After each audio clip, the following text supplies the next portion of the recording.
Valério, queria começar contigo falando de algo que movimentou. Eu nem dei as informações ainda aqui, estava esperando você chegar, que é a eleição espanhola, né? Tava o mundo, todos os democratas do planeta meio em suspenso, pensando, putz, vai dar Vox, né? O Vox vai ter uma vitória e a possibilidade de uma aliança da direita tradicional, do PP, cada vez mais à direita, com o Vox, causava calafrio semana passada, não foi o que aconteceu, né? Na eleição espanhola. Vocês estão vendo no círculo menor a votação de 2019, no círculo maior, ou semicírculo maior, a votação de agora. Então, o PSOE, o Partido Socialista Espanhol, de centro-esquerda ou de centro, como preferirem, pulou de 120 para 122. A grande vitória foi da direita tradicional. O PP pulou de 89 para 136. O Vox, que estava todo mundo achando que podia ter uma vitória, caiu, teve uma derrota estupenda, caiu de 52 para 33. Ali, aquelas marcas pequenas são as votações dos pequenos partidos regionais, ou da Catalunha, ou das diversas regiões da Espanha. E ali, em cor de rosa, ou salmão, o Sumar, que é o novo partido da esquerda, foi fundado agora, o ano passado. Talvez, eu não sei, a Valéria vai poder nos explicar, meu entendimento é que ele ocupa certamente o espaço que foi o espaço do Podemos, que se extinguiu agora. Então, ele surge a primeiro momento de expressão do movimento Sumar, né? Fundado, e tem a principal liderança dele, a Yolanda Díaz, que é ministra do Trabalho e da Economia Social no governo da Espanha atualmente. Valério, analisa, interpreta para nós essa eleição, essa importantíssima eleição espanhola.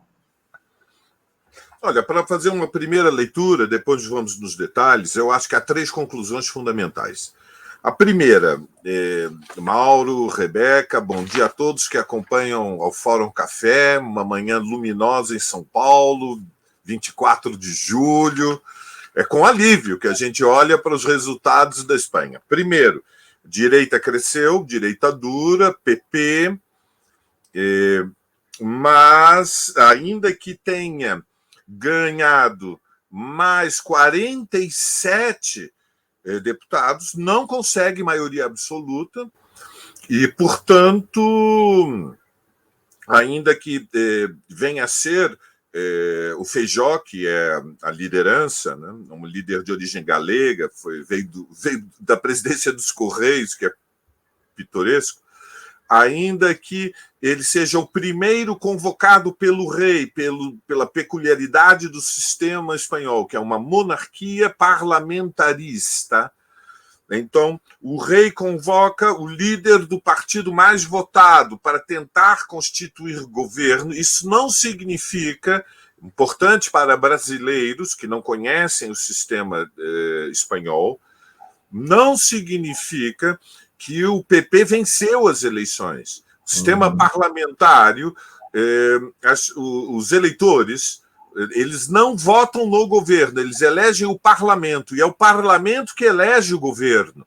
Ser a maior bancada no parlamento e a liderança do partido mais votado não garante a presidência do governo.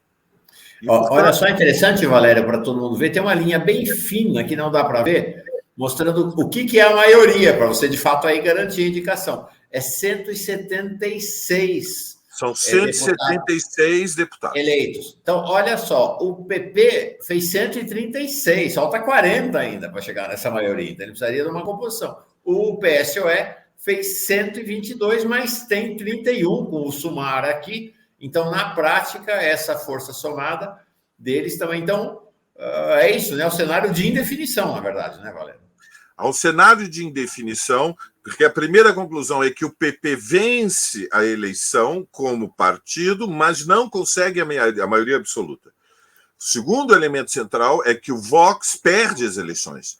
Ou seja, o partido da extrema-direita com acento fascista, ele tem uma derrota eleitoral. ele tem um forte recuo, ele perde 19 deputados, ele está hoje reduzido a 10%, e, portanto, não tem condições de cumprir o papel de fiel da balança. É verdade que esta segunda conclusão tem que ser mediada pelo fato de que, para disputar com o Vox, com a extrema-direita, o voto do eleitorado mais reacionário, no caso da Espanha, dramaticamente reacionário, o PP, a liderança, o Feijóo, teve que fazer um discurso muito, muito mais duro. E, portanto, fez um giro político na sua identidade para dialogar com estas camadas, sobretudo das camadas dos setores médios da sociedade espanhola, que se radicalizaram por variados fatores que nós vamos analisar adiante, mas que todos eles remetem essencialmente à situação da guerra na Europa, à estagnação econômica, ou seja, a lentidão da recuperação econômica pós-pandemia, a pressão dos refugiados, vários fatores. Quer dizer, se eu entendi bem, Valério, para o PP fazer esse salto de 89 para 136 parlamentares, ele teve que incorporar aspectos relevantes do discurso da extrema-direita. A direita tradicional a incorporou, e é significativo, né? Porque a gente vai notar, ele basicamente, não apenas, mas roubou. Você olha aqui, olha o verde de 2019 para 2023, olha o azul aqui. Ele roubou exatamente do Vox, né? Da extrema-direita, os Vox. Ele devorou um partido de direita que tinha surgido depois de 2012, 2013, depois de um momento que na Espanha é muito importante, que é chamado 15M, que é um momento de ruptura nesta longa etapa que vem desde 78, 79, que é o fim do regime franquista, de um sistema bipartidário em que se alternavam governos do Partido Socialista Operário Espanhol e governos do PP, surgiu um partido chamado Ciudadanos. Esse Ciudadanos, que era uma ruptura do eleitorado do PP, ele sucumbiu, e esta votação dos Ciudadanos foi retomada pelo PP. Mas o fato fundamental, comparado com 2019, é que foi não somente bloqueado o crescimento do Vox, mas o Vox foi derrotado. Ele não é que ele estagnou, ele foi derrotado, ele recuou. O terceiro elemento é que a alternativa hoje na Espanha ou é um governo do PSOE e do Sumar ou a convocação de novas eleições. Para constituir governo, o Pedro Sánchez, que é o líder do PSOE, do Partido Socialista, ele, além dos votos que tem com o Sumar, se você já lembrou, para os que nos acompanham, o PSOE teve elegeu 122 deputados, o Sumar 31, agregam-se a estes 153 votos os votos dos nacionalistas bascos, dos nacionalistas catalães, do Bloco Nacional Galego, o que garante chegar a 172, são mais de 19, mas fica algo dependente. Fica dependente o apoio do presidente do governo da Catalunha, que é o Puigdemont. Porque o Puigdemont tem 7 votos. Somados os 172 do PSOE, do Sumar, de todas as outras organizações nacionalistas, estamos com 172. Se somar os 7 do Puigdemont, que é o presidente do governo da Catalunha, chega a 679, supera-se o piso de 176 da maioria absoluta. O problema é que o Puigdemont exige anistia de todos os que foram criminalizados na luta pela independência da Catalunha. Houve um movimento poderoso, como você se lembra, há alguns anos, que passou por uma consulta e que foi dramaticamente disputada, a interpretação destes resultados, mas a corrente do Puigdemont foi criminalizada, foram condenados, muitos tiveram que sair do Estado espanhol, e, portanto, quem controla a chave do próximo governo é o Puigdemont. Se ele entregar ao Pedro Sánchez os 7 votos, há governo. Se ele não entregar, num processo que vai passar por um ritual, que é o ritual constitucional espanhol, ou seja, o rei convoca o Feijóo não consegue construir maioria, tem votação dentro das Cortes, que é o nome que tem o Parlamento espanhol, o rei convoca o Pedro Sánchez, se o Pedro Sánchez não constituir maioria e fechar o acordo com o Puigdemont, há um intervalo de 45 dias, então, seguido todo este ritual, haverá novas eleições no final de novembro ou no início de dezembro. Portanto, a chave... Não está certo se com essa eleição dá para constituir outro governo. Absolutamente incerto, porque, assim como ocorreu em 2019, também houve 2 eleições, se fizermos 2 turnos. Houve 2 eleições em 2019. Na primeira eleição, não se constituiu nenhum bloco político com capacidade de constituir a maioria absoluta.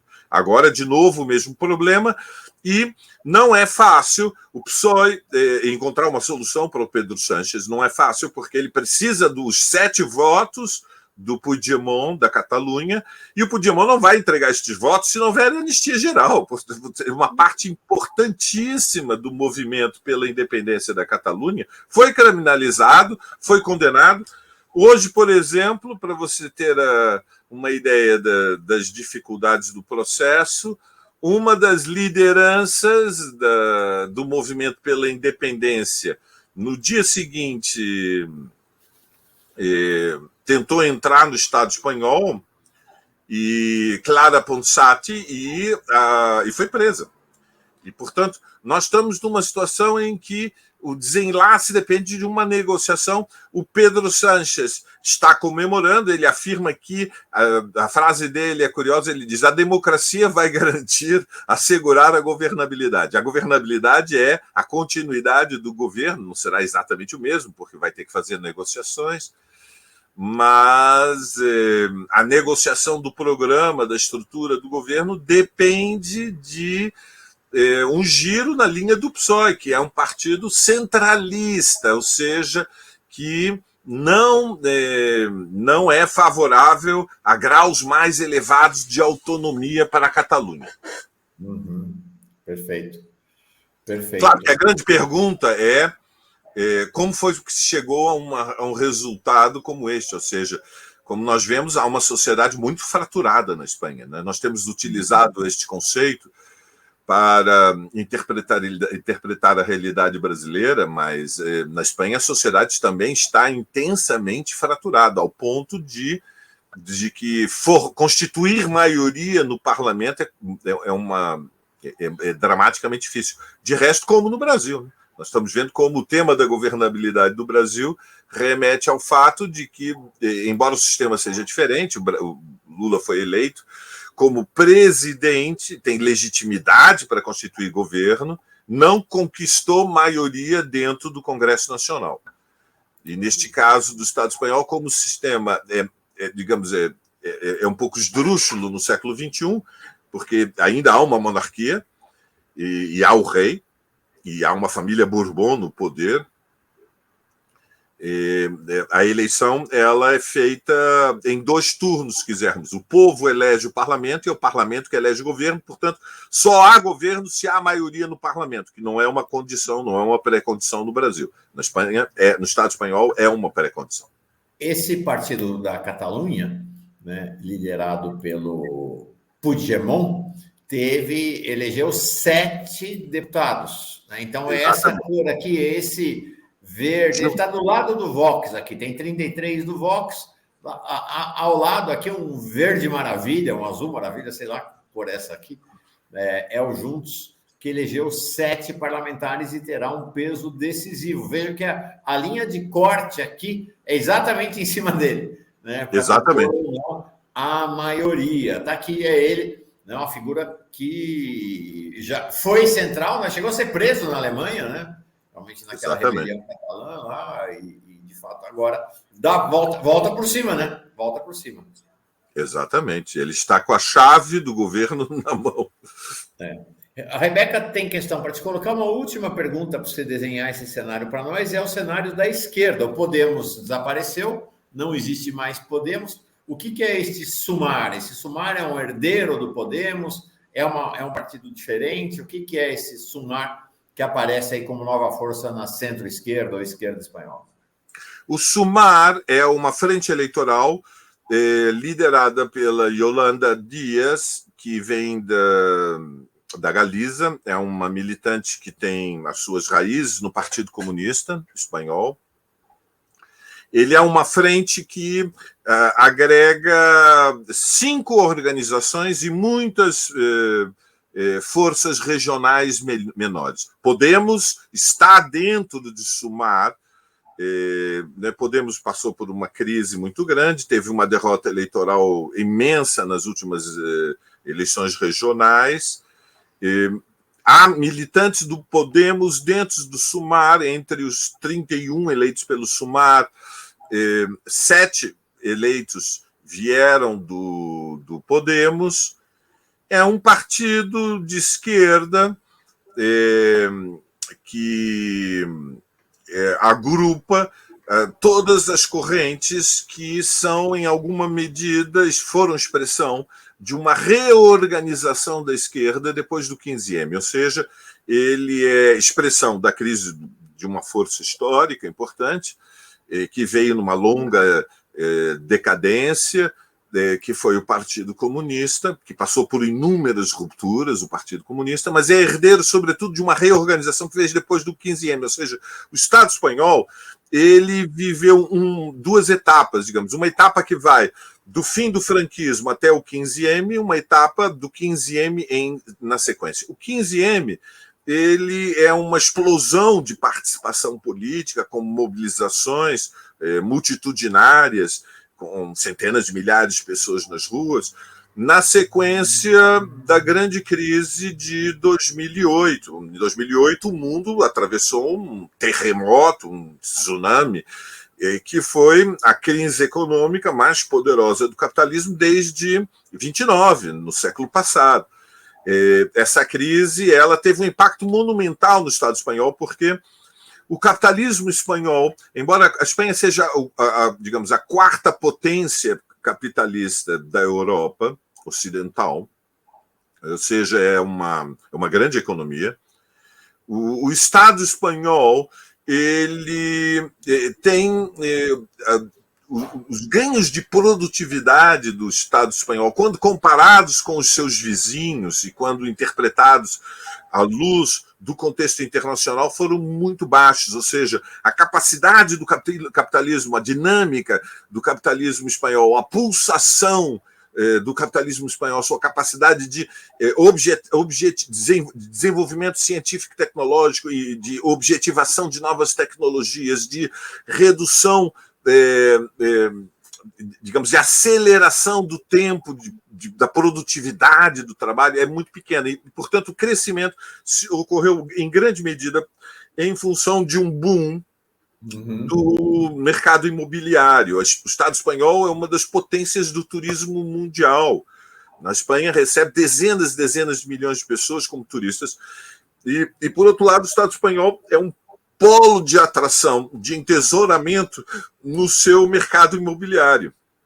E, portanto, o endividamento das famílias e por outra escala, o endividamento dos governos, sobretudo dos governos regionais, foi muito grande. Para nós termos uma ideia de comparação, Mauro, Rebeca, todos que nos acompanham, nós estamos discutindo no Brasil, em função do arcabouço fiscal, essa foi, digamos, o centro do debate, do ajuste que foi construído pelo governo numa ampliação do diálogo com o Congresso Nacional e com os representantes dos capitalistas, que a dívida pública atingiu um patamar que está em torno de 80%, em proporção ao produto interno bruto, que, se for ultrapassado, ou seja, se a dívida pública em proporção do PIB continuar crescendo, uma parte do capital que está investido no Brasil vai embora. Ou seja, os capitalistas querem ter absoluta segurança de que o Estado é garantidor da rolagem da dívida pública. O Estado espanhol, a dívida pública está próxima de 120%, está entre 115% e 120% do PIB. Então, o 15M ele é uma explosão do protesto popular por décadas de ajustes que levaram a que as conquistas do período pós-franquista, que foram fundamentalmente a extensão para o Estado espanhol do que, para resumir, nós podemos chamar o Estado de Bem-Estar Social, que tinha sido originalmente construída nos anos 50 e nos anos 60, na Alemanha, na França, no Reino Unido. A partir do final dos anos 70, com o fim do franquismo, estas conquistas reformistas, estas transformações, estas regulações do capitalismo, elas chegaram ao Estado espanhol. Chegaram com o atraso de uma geração, mas chegaram. Muito bem.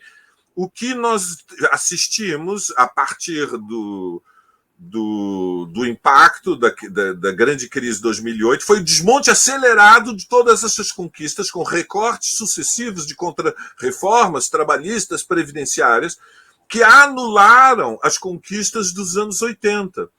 E isso produziu, repito, um terremoto político-social. Milhões de pessoas tiveram as casas retomadas pelos bancos com o apoio do governo. Nós estamos falando numa escala de uma experiência dramática que o Brasil nunca conheceu. Realmente milhões de pessoas tiveram de devolver as casas porque não conseguiam mais pagar os empréstimos, porque eram empréstimos com taxas de juros pós-fixadas. Isso teve, como sabemos, é fácil de compreender, consequências sociais. A austeridade produziu um desemprego muito elevado. A Espanha tinha a população entre 18 e 26 anos, em proporção aos seus vizinhos, a proporção mais elevada, a percentagem mais elevada de população jovem no desemprego, explosão social, reorganização da esquerda, surgiu o Podemos e depois, em função da entrada do Podemos no governo do Pedro Sánchez em 2019 e as dificuldades dos últimos 4 anos, o governo Pedro Sánchez teve que enfrentar a pandemia, a Espanha foi duramente atingida pela pandemia, e o Podemos, que era uma corrente de esquerda mais radical, ele perdeu audiência numa parte da sua base social e surgiu, então, o Sumar, que é um novo momento da reorganização. Só um breaking news aí, vou te passar, Rebeca, para você entrar com questões. 4-0 para o Brasil. Hoje é Ari Borges, e ninguém não tem, já é terceiro gol da Ari Borges, já é a artilheira da Copa Feminina nessa primeira rodada. Ela tem 23 anos de idade só, muito jovem.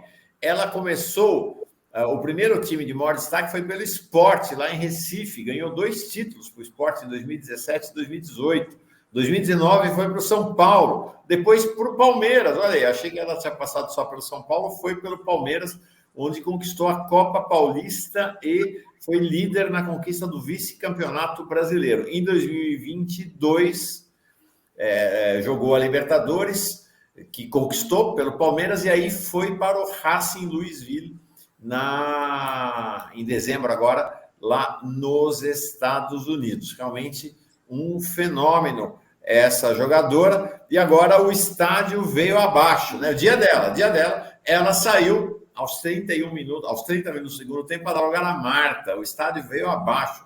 Marta realmente é uma coisa, é um fenômeno, né? Tá lá, tá velhinha, coitado, 37 anos. Marta ficou no banco, entrou agora, o estádio veio abaixo, é a grande ídola do futebol feminino do Brasil. A Marta vai se aposentar agora, eu sonho em vê-la como técnica, viu, da seleção brasileira. Legal. Tá bom, seu Palmeiras aí. Valeu. É verdade, viu? Rebeca, bicampeã, Libertadores. Você e Marta, entra em campo. Manda ver. Vamos lá, então. Olha, Valério, tem aqui um comentário e uma pergunta para você. Eu vou ler primeiro a da Aglai, né? A Aglai Lúcia, ela diz: tem um sobrinho postiço catalão casado com sobrinha minha. Lá eles não acreditam mais nos partidos também. Me disseram que já colocaram todos no poder, todos que podiam, né? E aí tem um meio comentário, uma pergunta aqui do Fernandão, ele diz, na Espanha, o eleitor prioriza economia ou ideologia para decidir o voto? Porque, pelo que sei, na economia lá está tudo muito bom. Né? Então, é mais pela economia ou pela ideologia, cara? O que você E já ponho no pacote essa aqui do Zezito. Então, o Vox puxa o PP e o Sumar puxa o PSOE. Então, o Sumar puxa o PSOE um pouquinho para a esquerda e o Vox puxa o PP muito para a direita. Tem um pacote de questões aí para você. Exatamente.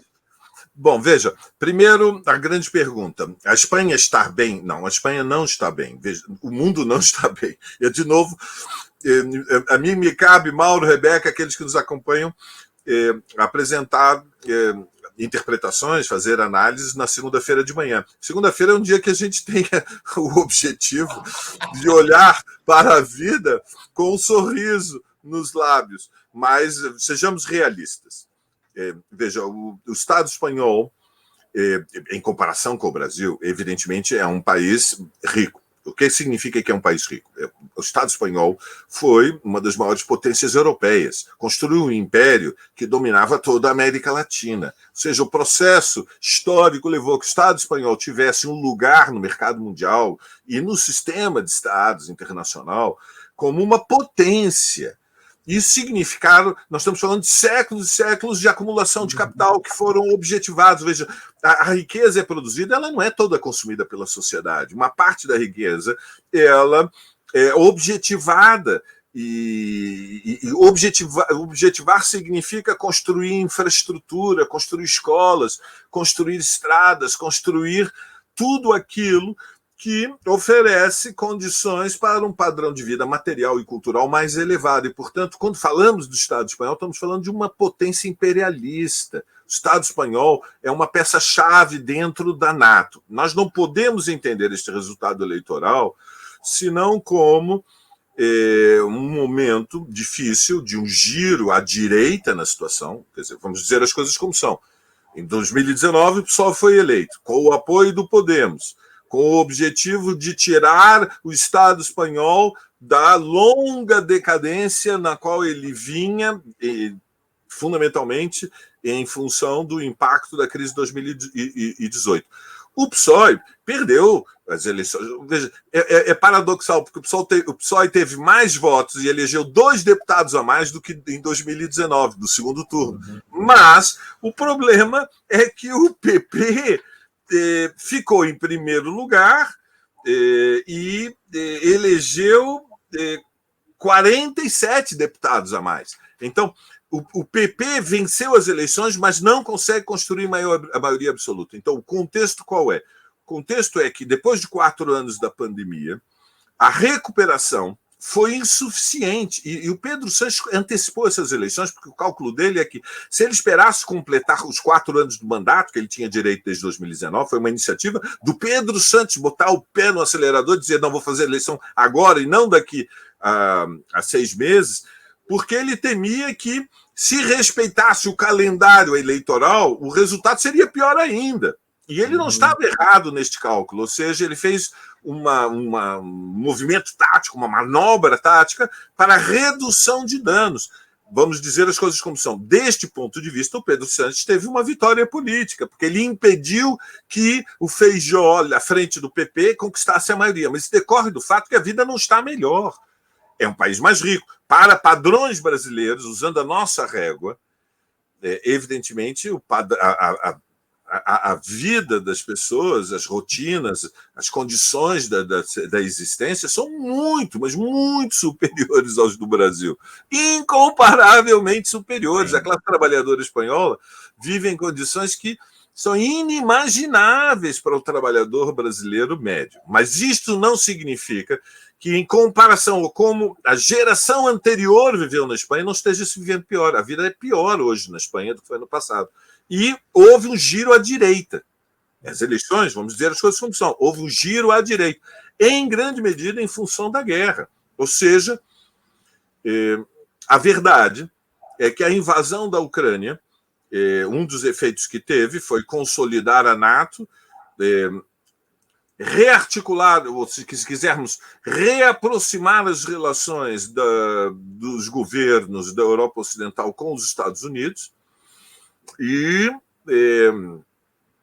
fortalecer a extrema-direita ocidental. A extrema-direita da Europa Ocidental está tocando tambor por Putin porque a invasão da Ucrânia gerou pânico em setores das camadas médias mais conservadoras que têm medo do perigo que representa a Rússia como uma potência fortalecida dentro da Europa. É a Europa Oriental, mas está dentro da Europa. Então, houve um giro conservador nas eleições, mas nós podemos, digamos, respirar com um pouco de alívio, Rebeca, Mauro, por quê? Porque o PP foi derrotado, ou seja, a extrema-direita foi derrotada e o PP devorou, atraiu uma parte do voto do Vox e ainda, infelizmente, não conseguiu a maioria absoluta. Então, o Estado espanhol ele continua, digamos, com um contexto indefinido, é o contexto no qual nós todos estamos, à escala internacional, inseridos, ou seja, há uma tendência à longa estagnação do capitalismo no século XXI. Isso afeta o centro e afeta a periferia do sistema, afeta mais duramente o centro. Na periferia, sempre as condições para o crescimento econômico são um pouco mais favoráveis, porque, como somos países periféricos, aqui a superexploração do trabalho é mais elevada, então o movimento de rotação, a pulsação do coração do capitalismo é mais acelerada, se ganha dinheiro mais rápido. Então, atrai capitais. Então, ainda que sejamos muito mais pobres e o piso da miséria está muito mais baixo, a dinâmica favorece um crescimento em níveis médios mais elevado que no centro-sistema. Mas a tendência é universal. O capitalismo do século XXI não tem a dinâmica do pós-guerra, não tem boom econômico, vamos à estagnação, e isso significa que a nova geração não pode olhar para o futuro com a esperança de viver melhor do que a dos seus pais. Por outro lado, o Estado espanhol está diante do drama do conflito internacional entre Estados Unidos, de um lado, e China e o seu bloco, com a Rússia e outros aliados do outro, porque digamos, o deslocamento das placas tectônicas da ordem mundial, e que, para o Estado espanhol, envolve compromissos com a NATO e a participação na guerra, que significa que o orçamento militar do Estado espanhol disparou. Então, quando você aumenta a verba para o complexo industrial militar, para aumentar o volume de tropas disponíveis, você tem que cortar. Onde vai cortar? Vai cortar na assistência social, vai cortar no salário mínimo, vai cortar na previdência, vai cortar nos aposentados, vai cortar na verba para a educação, para a saúde, e no papel que o Estado poderia ter para tirar milhões e milhões de desemprego. Terceiro lugar, a Espanha vive o impacto do aquecimento global e de uma crise que não é para daqui a 20 anos, ou seja, estamos no verão e a Europa está vivendo um período de uma canícula insuportável, ou seja, é a temporada dos incêndios, é a temporada dos desastres de verão. E finalmente, mas não fosse tudo isso bastante, né? A estagnação, a guerra, a crise ambiental, nós temos o fato de que a extrema-direita espanhola, ainda que tenha sido derrotada na noite de ontem, ela é uma das mais dinâmicas do mundo. Veja, é o país do franquismo. O franquismo é uma anomalia histórica. Qual é a anomalia do franquismo? O nazifascismo foi derrotado na Segunda Guerra Mundial. Rebeca, Mauro, morreram mais de 70 milhões de pessoas. É uma catástrofe numa escala que não tem medida. Quer dizer, é algo que colocou a vida civilizada à beira do precipício. Termina a Segunda Guerra Mundial e o regime fascista na Espanha permanece no poder durante o intervalo de mais uma geração. A guerra acaba em 45 e o franquismo está intacto até 77, 78. compreendem a dramática lentidão da história quando a gente pensa nos povos do Estado espanhol. São muitos povos no Estado espanhol. São os castelhanos, mas são os galegos, são os bascos e são os catalães, que não se consideram espanhóis. Se consideram galegos, bascos e catalães, por variados fatores, pela língua, pela cultura, pela tradição histórica. E são um intervalo de uma geração a mais com um regime fascista. Então, não é o mesmo nós discutirmos o fascismo na Escandinávia e discutir o fascismo no Estado espanhol. Não é a mesma coisa. É muito mais grave, porque nós estamos falando de um conjunto de nações articuladas em torno de um Estado em forma federativa, na qual a experiência do franquismo foi tardia, foi senil, se estendeu quase até o final do século XX, o que levou a que a geração adulta atual é a primeira que, digamos, chegou à vida plena fora da ditadura franquista. E, portanto, não é um tema secundário o sentido da luta antifascista no Estado espanhol. É muito provável que esta eleição tenha tido como um dos eixos, para que aqueles que nos acompanham no Fórum Café possam saber, a ideia de que há que impedir que os fascistas cheguem ao poder de novo. Os fascistas saíram do poder de 77, 78, não vão chegar ao poder em 2023. Então, este movimento não deixar os fascistas chegar ao poder e, portanto, a reação contra o perigo do Feijó constituir um governo de maioria com o Vox é um dos aspectos que deve explicar por que 70% foi as eleições, ou seja, nós estamos em pleno verão, 70,4% da população participou, subiu 4% a participação, o voto não é obrigatório, o voto é voluntário em relação a 2019, e, digamos, eu acho que nós podemos olhar para esses resultados que não são bons, são ruins, houve um giro reacionário, um giro à direita, mas com alívio. Por quê? Porque não vai ter fascistas no governo. Tudo é relativo, né? Perfeito. É isso aí. Maravilha. Situação complexa. Agora, esta avaliação apenas começou hoje. Ela não se concluiu, porque vamos ver como é que vai ser o desenrolar. Será que o PSOE consegue montar a maioria para continuar no governo? Vai ter que convocar uma outra rodada de eleições? O cenário ainda está em aberto na Espanha e já deu para ver que Valério entende bastante de Espanha. Obrigado, Valério. Boa semana para ti. Valeu. Aquele abraço. Abração. Até a próxima.